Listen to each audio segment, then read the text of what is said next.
difference over this little guy here. When I heated it up that time, I had my heat set about 2 inches too high. So we're going to try and be a little bit more precise in that. Say again? I hate when that happens. Yeah, but it's already out of the fire and I can't turn around. So. Exactly.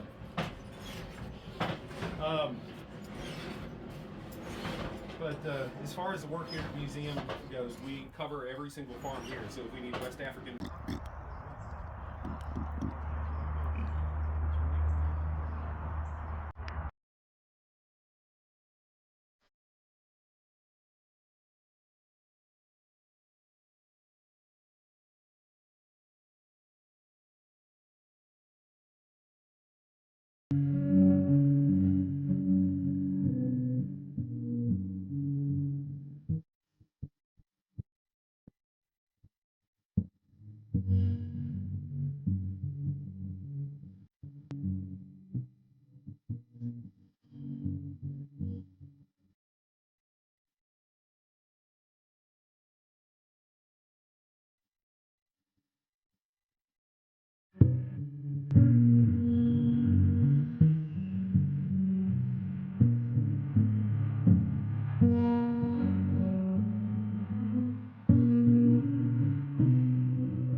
You can, if you want to. Good. That's it. So I would draw it on there and then just start scratching around. You're welcome to. You want to? Okay. Are you right-handed? Okay, let's put this in your right hand and put your thumb on that flat spot. That way you know where that's at. And this is going to go in your left hand, squirting out away from it. So like that. Okay? And we're going to put you twist it. Okay, I'm going to help you with this a little bit, but you can, there you go, but you can run that. Okay, ready? You're doing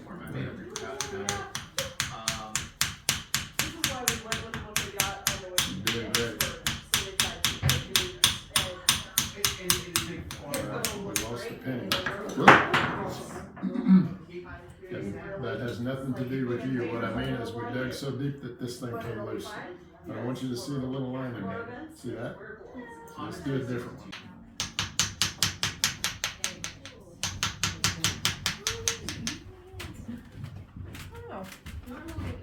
you got to do is just...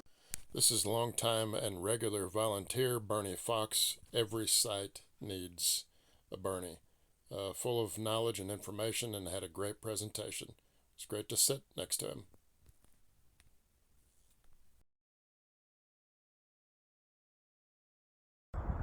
Howdy folks, we're here at the Frontier Culture Museum, and we've got Jonathan here, and I'm going to do a short interview. Jonathan, this has been a great site. We're happy to be here. So we are very happy to have you. Yeah, it's been a blast. Really impressed with all of the interpreters, number one, but also the buildings, obviously, and the exhibits. So really pleased to be here. So. It's been a very good weekend. We're quite pleased. This is a new event for what we're doing in this way this year. So it's gone quite well, and visitors particularly seem to really enjoy the thing that we're working. We're talking about the home front experience for the Shenandoah Valley during the American Revolution this weekend, and it's been a fair hit. So we're quite pleased. And this is for you, those of you watching in the future. This is the last weekend of October. Be looking for that event again sometime on the channel. It is something that we intend to continue moving forward in later years. Great. Tell me a little bit about you, your name. Tell me about when you started to get interested in history. So I'm Jonathan Harton. I started getting interested in history around the time I was in third grade, somewhere around there. I grew up in northern Georgia in an area that was heavily influenced by the Civil War. I was first interested in Civil War history for a long time. That led into an interest in early America, along with other historical periods. I pursued a undergraduate degree from the University of Georgia in history, a master's degree from University of North Georgia in history. I taught history in academia for a number of years at a few different institutions, and then started getting involved kind of half and half in the academic world and the public history world. Started in living history. I studied historical martial arts for a while when I was an undergrad, and kind of medieval and Renaissance historical martial arts, and that gradually led into me doing more stuff related to early America. I started doing living history in this context around 2013, I believe. Started at volunteering at Fort Dobbs in North Carolina, and then moved about the greater Southeast for career and grad school, and was kind of away from living history for a while. And then my wife and I actually took a 10th anniversary trip through the valley and in Pennsylvania a couple years ago, and came here to the Frontier Culture Museum, fell in love with the museum, and then a year later, when a position became available, we were like, hey, we've been there, we really like that area, we're going to try to give that a shot. And fortunately, they thought kindly enough of me to offer me the position. I've been here for about almost a year and a half now. Okay, yeah. Wonderful. Tell me what your passion is in early American history. So I've studied a number of things, and it's kind of evolved over time. For much of my academic career, I was largely focused on military history, war and society in early America, particularly researching colonial militias during the kind of mid to late 18th century, particularly focusing on the Carolinas during the American Revolution, trying to better understand that specific martial group as a whole. Because when I was coming up academically, I had family that was involved in the Carolinas and the militia, the Whig militia, and tried to figure out kind of who they were and what was going on. And there wasn't kind of one source you could go to kind of study those things. It's the information is there, but it's very fragmented. So my goal was to try to start from my own needs and for other people, start pulling that together to try to understand who those men were in their communities at large, better than that body of work existed at the time. And that got me involved in a whole bunch of other things because you're dealing with communities and individuals who are often not literate, or at least not fully literate.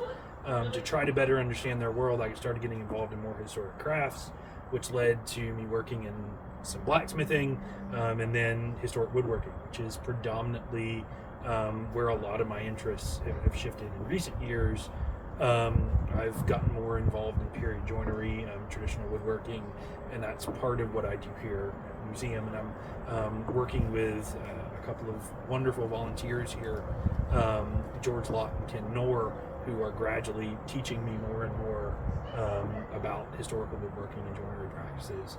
And that's been a really wonderful part of my experience here as far as just getting to work with a community of other living historians and craftspeople on a daily basis that can deepens and furthers your knowledge on a regular basis. It's something we try to inspire in others, but it's also nice when we can do it for ourselves. We love to tell the story. Yeah. So, Jonathan, thanks for sitting down with us for a little bit. If you want to experience the passion for 18th century, this is the place to be. You get to see wonderful exhibits, wonderful interpreters like Jonathan, and all of the interpreters are impressive. So you should definitely come see it. It's near Staunton, Virginia. Make the trip. Yeah.